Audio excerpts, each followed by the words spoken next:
Je te souhaite la très bienvenue pour cette vidéo sur la pleine lune du 29 mai. On s'en parle tout de suite. Avant d'entrer dans le vif du sujet, j'avais envie de t'inviter au YouTube en direct qui aura lieu mercredi prochain, le 30 mai, à 14h heure du Québec et à 20h heure d'Europe. Donc tu peux noter ça dans ton agenda. Le principe de ce direct, ce sera que je réponde aux questions éventuelles que tu pourras avoir, sachant que je verrai, moi, sur l'instant, qu'est-ce que j'ai aussi envie de communiquer. On verra, hein. J'ai de plus en plus le goût d'être dans l'instant, d'être plus présent finalement à qu'est-ce qui vient. Quand on parle du présent, finalement, on parle de la présence en fait, hein. Être présent à soi, être présent au niveau des énergies qui vont être présentes, c'est-à-dire en fonction de chacun.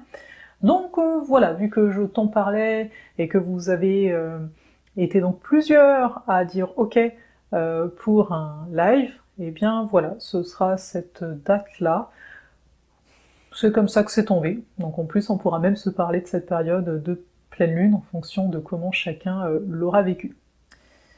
Autre petite parenthèse avant d'entrer dans le vif du sujet, j'ai lu tous vos commentaires, ça me touche énormément, comme je vous le disais déjà dans la dernière vidéo, et si ici je ne réponds pas, c'est simplement parce que j'ai encore des douleurs au niveau de mes mains, etc. On pourra s'en parler si ça vous intéresse lors du live, mais mon but c'est pas de parler de ça indéfiniment, mais voilà, c'était déjà pour exprimer le pourquoi je suis peut-être moins présente par écrit, parce que c'est plutôt difficile, donc j'essaie d'en faire le moins possible par écrit. Il y a vraiment un appel de mon être de prendre du retrait par rapport à l'ordinateur, chose que je compte bien faire en juin, ça je vous en parlerai dans le live. Il y a de fortes chances. Allez, on passe à la pleine lune. Pour information, vous me verrez souvent regarder par là-bas, simplement parce que j'ai mon écran par ici, donc ça me permet d'avoir la carte sous les yeux. Mais parlons donc de cette pleine lune. Une pleine lune dans l'axe du Sagittaire et des Gémeaux. Ici, on arrive vraiment à une période qui va nous demander d'expérimenter. En fait, c'est pas tout de savoir, de se dire voilà, je sais que ça marche comme ci, comme ça, disons, je sais pas, moi, on parle de la loi d'attraction, on parle le fait de nourrir ses intentions, etc., le fait que quand tu fais telle ou telle chose, ça va donner tel résultat. Et là, la question, c'est ouais, ok, mais à quel point, toi, tu t'y es adonné? À quel point les idées qui s'en tiennent, tu les as expérimentées? À quel point t'as finalement suivi la voix de ton cœur, plutôt que celle du mental qui, parfois, même souvent, on a plein de croyances qui font que ces croyances, en fait, viennent nous couper des expériences qui pourraient être les nôtres si on se les retirait. Donc cette pleine lune, c'est vraiment une invitation très forte, vu qu'elle est en continuité de la dernière nouvelle lune qui, je la trouvais pas mal forte en termes d'intensité, d'énergie, à ouvrir réellement ses horizons. Quelque part, c'est ce que souhaite la lune ici en Sagittaire. Le Sagittaire est à la fois une énergie finalement qui peut rester quelque part sur ses croyances, sur ses acquis à ce niveau-ci, à savoir, comme je viens de vous le dire, voilà, on a des croyances qui fomentent notre vie, on pense qu'il n'y a que ça, on pense savoir, alors qu'on l'a pas expérimenté dans la matière, comme le Gémeaux nous l'enseigne, mais aussi, non, c'est une énergie qui va nous inviter à ouvrir ces fameuses croyances, ces fameux horizons, hein, comme on dit communément, pour suivre une voie, mais pas n'importe laquelle, la voie qui mène à notre vérité. Parce que Jupiter, maître du Sagittaire, se situe présentement, depuis pas mal de temps, en Scorpion. Donc là, ça nous dit bien que ce que l'on va rechercher, à travers les expériences que la vie nous offre, à travers les différentes situations donc qui ponctuent notre route présentement, c'est vraiment d'aller trouver notre vérité. Mais non pas finalement trouver la vérité ou la chercher, peu importe, comme un vieux sage le ferait, un vieil ermite dans son coin, genre je fais mes petits trucs, je sors mes théories, et puis voilà. Non. Avec le Gémeaux, on nous demande, entre guillemets, de partager cette vérité. Quand je dis de la partager, c'est pas tant de venir et de dire « voilà, ma vérité c'est ça ». Non, c'est pas tant ça. c'est vraiment d'être transparent par rapport à cette vérité au niveau des échanges qu'on peut avoir avec les gens qui croisent notre route tous les jours. Donc cette transparence rejoint pas mal ce que nous enseigne depuis bientôt, je sais pas, ça doit bientôt faire 1 an, le nœud nord en Lion, à peu près presque 9 mois plutôt, à savoir cette notion d'authenticité. Mais ici, on n'est pas dans une authenticité, on va dire, ok, donc là, par exemple, surtout ici avec des vidéos ou quoi que ce soit, je vais décider que je vais communiquer une part de mon authenticité, à savoir celle qui, quelque part, a peut-être été un petit peu polie, au point que ça brille. Non, ici, c'est vraiment, au-delà de l'authenticité, c'est vraiment la transparence.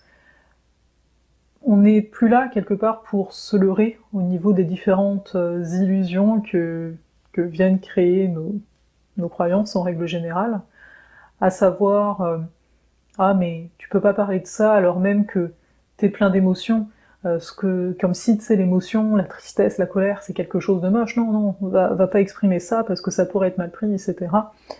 Et qu'on pourrait trouver ça moche entre guillemets. Non, justement, la transparence c'est aussi ça, c'est accueillir les choses comme elles viennent, c'est accueillir que oui, des journées, on a beau faire, on a beau appliquer plein de choses dans notre quotidien par rapport à ce qu'on lit, par rapport à ce qu'on sait, et des fois ça marche pas. Des fois on n'est pas de bonne humeur, des fois on est super sensible. Et là, avec cette énergie ici Gémeaux, c'est de nous dire mais ça fait partie du chemin, ça fait partie de l'enseignement. On n'arrête pas de dire que finalement quelqu'un va être légitime dans un domaine ou dans un autre, parce que il a fait des études ou parce que ça fait tant d'années qu'il pratique ça.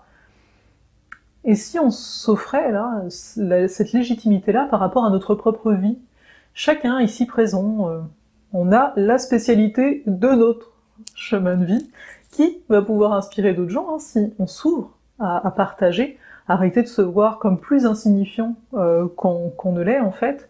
Et ce qui est marrant avec le terme d'insignifiant, le fait de pas se donner de valeur, c'est qu'en même temps, on a le mot signe dans insignifiant, on a la notion de sens aussi. Donc là, c'est vraiment des énergies pour nous permettre de récupérer, d'accueillir, d'accepter, d'intégrer, et ça se passe pas forcément hop là, comme de l'eau qui passe, non. Il peut y avoir des rochers, il peut y avoir de la douleur, autant physique, autant émotionnel, autant de ce que vous voulez, vous avez compris le message. C'est vraiment d'accueillir toutes ces facettes de nous, et donc de le partager tout simplement. Et encore une fois, quand je dis partager, c'est dire les choses comme elles viennent. Oui, on le sait, on a tous eu cette expérience-là, qu'on dit quelque chose et qu'on n'ait pas compris, que l'autre nous fait un reflet, pas exactement de ce qu'on voulait transmettre. Et de pas voir ça comme quelque chose de négatif en soi. Si l'autre réagit, c'est beau quelque part, lui aussi il est en train de cheminer par rapport à sa propre vie. Le tout, non, c'est d'accepter de dire quand même les choses et de pas se fermer parce que peut-être que. Donc revenir finalement beaucoup plus à ce présent et à cette présence que je mentionnais tout à l'heure pour s'amuser un peu plus dans le chemin. Parce que le Gémeaux, qu'on ne se leurre pas, nous parle quand même de cette légèreté, de cet amusement. On n'est pas obligé de tout prendre au sérieux constamment. Et pourtant, on pourrait avoir une tendance à ça. On pourrait avoir une tendance à ça, notamment quand les choses se passent pas comme on le souhaitait, parce que on voit bien, avec toutes les planètes ici qu'on a depuis un moment, vous le savez, en Capricorne, c'est beaucoup nos peurs, nos limitations, tout ce qui nous alourdit en fait, qui est représenté là. Et on peut le voir. On peut voir que quand les choses ne vont vraiment pas bien, c'est parce que on pense, on alimente quelque chose dans nos têtes qui nous dit que si on vivait par exemple une situation qui serait plaisante, j'en sais rien, mais on est avec des amis, on est bien, mais comme on a une problématique, qu'elle soit physique ou on attend une réponse et qu'on l'a pas, eh bien on n'arrive pas à profiter totalement de l'instant. Je pense que ça nous arrive pas mal à tous, de remarquer ces moments-là où tu vis le truc et en fait, tu te rends compte que t'es pas vraiment là et tu dis « Ah, si j'avais eu cette réponse-là, ça aurait été complètement différent. » Eh bien, même si c'est pas forcément évident, je le concède, eh bien là est quand même la clé. Parce que on peut voir que notre bonheur, on va le dire ainsi, est pas mal conditionné.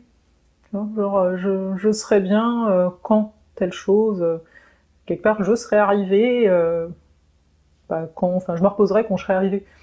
Et c'est là qu'on se dit, mais attends, le voyage il est extraordinaire, non, actuellement.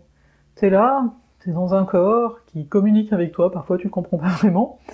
Euh, Peut-être que présentement, même si c'est pas la situation la plus idéale, que t'attends après autre chose, eh bien c'est peut-être pas si pire, parce que t'as cette conscience de te regarder, de te rendre compte de ce qui se passe dans les énergies, de travailler entre guillemets sur soi. Je dis entre guillemets parce que justement ça évoque pas mal de sérieux le travail, alors quand même on devrait s'en amuser de voir cette ribambelle d'expériences qui nous est offerte.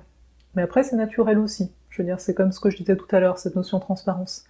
On va pas non plus se leurrer. C'est naturel que quand on souffre, eh bien, on n'en peut plus et que toutes ces belles paroles, ça marche plus. C'est naturel. C'est ça aussi d'être transparent. C'est d'accueillir ça. Le but, c'est pas de dire ah bah ouais, t'as raison, il faut que tout soit parfait. Non, non, on voit bien que ça marche pas, donc pas la peine. Hein. Mais c'est vraiment de ressentir à quel point tout est cyclique, à quel point tout nous apprend quelque chose, même, je sais pas moi, des symptômes qui sont là depuis longtemps et qu'on a du mal, qu'on n'arrive pas à mettre le doigt dessus, on va dire ça comme ça, parce que pour nous, mettre le doigt dessus, ça veut dire qu'il disparaisse là tout de suite maintenant. Mais c'est peut-être pas ça. C'est peut-être pas ça qu'il y a à trouver ou à deviner. Et ce que je veux dire par là, c'est que vraiment, on a tous cette capacité de changer d'angle. Alors oui, parfois, on parlait à quelqu'un d'extérieur, être accompagné dans le processus, ça aide énormément. Ne serait-ce que parce que certaines situations peuvent être vraiment très dures. Donc là, quand j'ai accompagné, ça peut être un thérapeute, mais ça peut être aussi un ami, ça peut être peut-être trouver un groupe d'échange si c'est un genre de situation que plusieurs personnes vivent. Mais le tout, c'est de voir en fait un maximum à quel point le potentiel est présent à l'intérieur de nous, et à quel point certaines choses en nous ne nous permettent pas de le vivre. Et actuellement, on arrive donc vraiment à un moment qui est assez charnier, à savoir un moment où les résistances sont vraiment très très fortes, mais il faut bien se rendre compte que quand on arrive contre le mur, eh bien ouais, ça fait quand même... C'est dur un mur, hein, c'est pas mal dur. Alors que peut-être avant, c'était pas vraiment le mur, c'était des rideaux, ou peu importe l'image. Donc c'est de voir aussi cette évolution, c'est de voir où on en était encore en fin d'année dernière, c'est de voir peut-être tous les attachements qu'on s'est créés dans le passé, et aujourd'hui, on nous dit mais il y a quelque chose qui est en train de se laver de cet ordre-là. Je dis ça parce qu'on a quand même Vénus en Cancer, on a Neptune Poisson et Jupiter donc Scorpion, donc en signe d'eau, les trois qui se parlent, qui se tiennent la main, et qui sont là pour nous aider en fait à accueillir une certaine foi, un certain amour, une certaine compassion en fait. C'est énormément de compassion envers soi. La compassion, je sais pas si vous voyez exactement ce que c'est, je sais pas si c'est quelque chose avec lequel vous êtes habitué, mais c'est vraiment de se regarder avec énormément d'amour et d'accueillir, si c'est de la tristesse, qui est présent de l'accueillir, de plus en fait avoir peur, de ne pas être assez, d'être faible, peut-être de ne pas être spirituel ou de ne rien avoir à apprendre aux autres parce que il y a peut-être une situation dans votre vie que vous avez vachement de mal à démêler, vous la voyez, mais elle est toujours là. Rendez-vous compte de la légitimité de votre vie, qu'il n'y a vraiment plus besoin de se comparer par rapport aux autres, encore une fois, et qu'il n'y a surtout plus besoin de se dévaloriser tout seul dans son coin.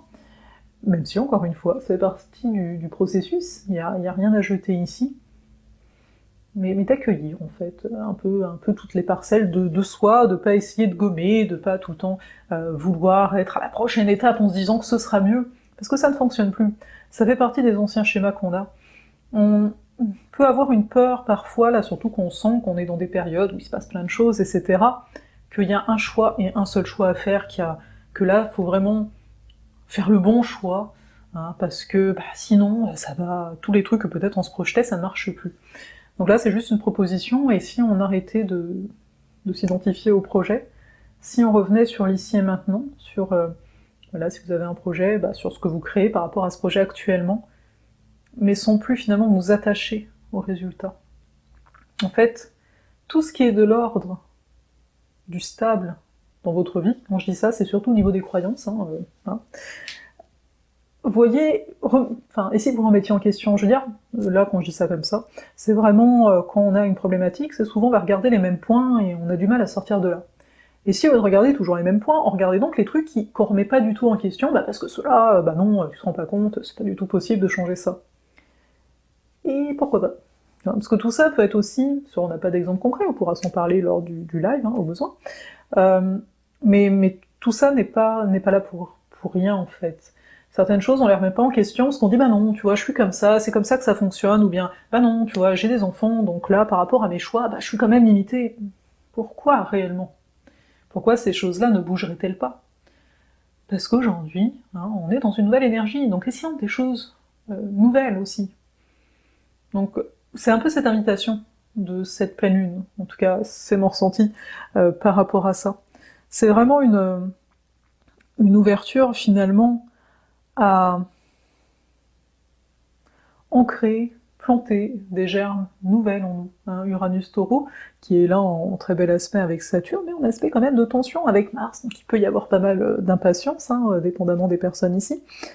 C'est vraiment une invitation à planter des idées nouvelles dans ce qu'il y a de plus fondamental, le taureau, la terre, nos valeurs, donc d'amener de nouvelles valeurs, de se construire autrement, parce qu'il est quand même en lien à Saturne qui nous parle aussi de construction, mais pour ça, oui, on fait de l'espace à l'intérieur de nous, c'est un peu obligatoire, on sait bien comment ça fonctionne, il y a toujours cette notion d'échange aussi, Gémeaux, Sagittaire, on est dans l'échange pas mal, donc je vous parlais beaucoup de partage avec l'autre, l'échange, mais aussi par rapport à soi-même, il faut échanger des trucs, il faut, entre guillemets, il faut créer du mouvement. Et j'ai entre guillemets il faut, parce que pour moi le il faut c'est quand c'est limite... mon verbe falloir, j'utilise toujours de façon à quand ça coule de source en fait. C'est pas en termes d'obligation, c'est en termes de fluidité. Oui, j'ai des définitions bizarres, oui, je sais. Et au-delà de ça, donc on a aussi Mars, qui lui est en Verseau, il est bien installé en Verseau, il va rester pas mal de temps, il va faire une rétrogradation, on s'en reparlera, mais donc il soutient ici le Soleil, il soutient Mercure, donc on voit que c'est quand même une belle période pour ceux qui amènent, pas tant dans la matière, mais là on est beaucoup dans le contact, Mars Verseau, dans le contact, de voir que on veut œuvrer pour quelque chose de plus grand, peut-être que présentement, vous avez peut-être fait des choix, je pense comme tout le monde, et vous vous rendez compte que, mais vous voulez œuvrer pour quelque chose de plus grand que vous, que donc vos valeurs sont en train de changer par rapport à ça. Il y a un peu plus la notion d'entraide, on va dire ça ainsi, qui peut être quelque chose qui monte à l'heure actuelle. Et bon, ce serait donc pas étonnant, bien sûr, par rapport à la carte, c'est sur ça ici que je m'appuie. Mais ce qui est marrant, entre guillemets, c'est qu'il y a ça d'un côté, mais de l'autre, on a Vénus qui est opposée Saturne, on voit bien que ça peut encore heurter en dedans, en raison des valeurs qui sont dures. Il y a des choses qui ont du mal à s'exprimer, on a du mal à parler vraiment de ce qu'on a envie. Il y a peut-être certains d'entre vous qui ont du mal à dire, voilà, moi en ce moment j'ai envie de ça, parce que justement, il y a tout qui est en train... Tu sais, il y a les bases, quoi, tu sais pas, je donnais cet exemple-là, je sais plus qui, mais tu sais pas ce que tu vas faire, donc par conséquent, tu sais pas si tu veux construire une maison, ou si tu veux plutôt avoir une caravane, parce que tu vas bouger, tu vois. Donc c'est naturel ça, même si depuis la nouvelle lune, ça a dû plus ou moins se placer, mais vraiment l'invitation, c'est de revenir davantage à soi, à se dire, ok, j'accueille ce qui vient, je suis dans ma présence, oui, je me répète, mais c'est vraiment ça pour moi, c'est une pleine lune qui nous offre cette ouverture du cœur, cette présence à nous. Ça peut faire peur, parce qu'on n'est pas habitué. Ça veut pas dire qu'il n'y a jamais eu d'ouverture du cœur. Il y a plusieurs degrés, entre guillemets, enfin plusieurs plans en fait à ce niveau-ci, mais là c'est beaucoup sollicité. Pour ceux qui étaient présents au calibrage stellaire, c'est beaucoup là-dessus que le soin a agi, parce que, on a beaucoup à accueillir, on a beaucoup à recevoir, on a tellement été habitué à faire, et là c'est dit, mais si je prenais un peu le temps de recevoir, juste un petit peu le temps, ça veut pas dire que ta vie elle va s'arrêter, mais juste des moments, même un petit peu dans la journée, quelques moments. Et c'est vraiment de voir ça. Voilà, c'est ce que je voulais vous partager pour cette pleine lune. Il pourrait y avoir d'autres trucs, mais on se les garde pour le direct, tant qu'à y être, on verra bien. L'énergie sera différente d'ici là, ça évolue pas mal vite. Donc là-dessus, je vais vous souhaiter de prendre soin de vous, de continuer à croire en vous, même si c'est difficile, et de célébrer aussi que vous ayez quelque chose que vous jugez, et que oui, il faut que je célèbre, il y a des choses qui se passent, c'est chouette, ou que vous avez l'impression qu'en ce moment c'est naze, y a rien, célébrez-vous, faites-vous du bien, faites-vous plaisir, et surtout connectez-vous à vous en priorité.